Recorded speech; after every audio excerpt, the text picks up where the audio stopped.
Maharashtra cadre IAS officer real Singham Tukaram Munde గారు వార్తల్లో ఉన్నారు ఈ మధ్య.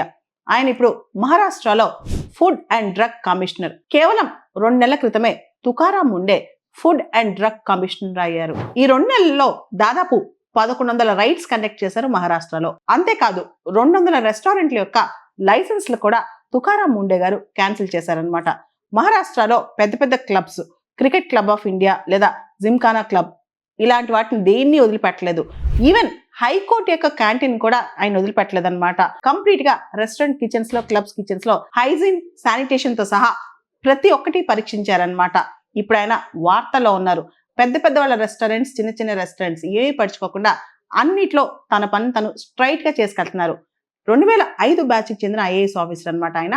అప్పట్లో ఆయన టాప్ ర్యాంకర్. చాలా చిన్న కుటుంబం, అగ్రికల్చర్ ఫ్యామిలీ నుంచి వచ్చి సివిల్ సర్వీసెస్ లో ఆల్ ఇండియా 20 ర్యాంక్ సాధించి 21 సంవత్సరాల నుంచి ఆయన ప్రస్థానం మొదలెట్టారు. ఈ 21 సంవత్సరాల్లో ఆయనకి ఎన్ని ట్రాన్స్ఫర్స్ అయ్యాయో తెలుసా? 25 ట్రాన్స్ఫర్స్. 21 సంవత్సరాల్లో 25 బదిలీలు చేయించుకున్నారు ఆయన. ఏ పోస్టింగ్ లో అయినా తుకారాం ముండే తన యొక్క ఎఫిషియన్సీని, టాలెంట్ ని ప్రదర్శించారనమాట. ఏ చిన్న పోస్ట్, పెద్ద పోస్ట్ అని చూసుకోలేదు. ఆయన్ని వాటర్ మ్యాన్ ఆఫ్ మహారాష్ట్ర అని కూడా పిలుస్తారనమాట. మహారాష్ట్రలో చెరువులు, కుంటలు, పెద్ద పెద్ద నీటి గుంటలు అంటే పాండ్స్, వెల్స్ ఇవన్నీ కూడా చాలా వరకు ఆయన రిస్టోర్ చేయించారంట. మహారాష్ట్రలో పబ్లిక్ హాస్పిటల్స్ లో కూడా సర్వీస్ డెలివరీ పెంచేందుకు తుకారాం ముండే కృషి చేశారంట. మహారాష్ట్రలో ఫుట్పాత్ ఆక్యుపెంట్స్ ఎక్కువ అనమాట. ఫుట్పాత్ మీదే ఇల్లీగల్ గా బిజినెస్ చేస్తుంటారు, ఫుట్పాత్ ఆక్యుపై చేస్తుంటారు. అలాంటి వాళ్ళందరి మీద ఆయన ఉక్కుపాదం మోపారంట. అంతేకాదు తుకారాం ముండే గారు నావీ ముంబై కమిషనర్ గా ఉన్నప్పుడు వాక్ విత్ ద కమిషనర్ అని చెప్పి ఒక ప్రోగ్రామ్ నడిపించేవాళ్ళంట. దానిలో ప్రజలతో మమేకమేందుకు, ప్రజలతో దగ్గర అయ్యేందుకు, ఆయన ప్రజలతో కనెక్టివిటీలో ఉండేందుకు ఆయన తీవ్రమైన కృషి చేసేవాళ్ళంట.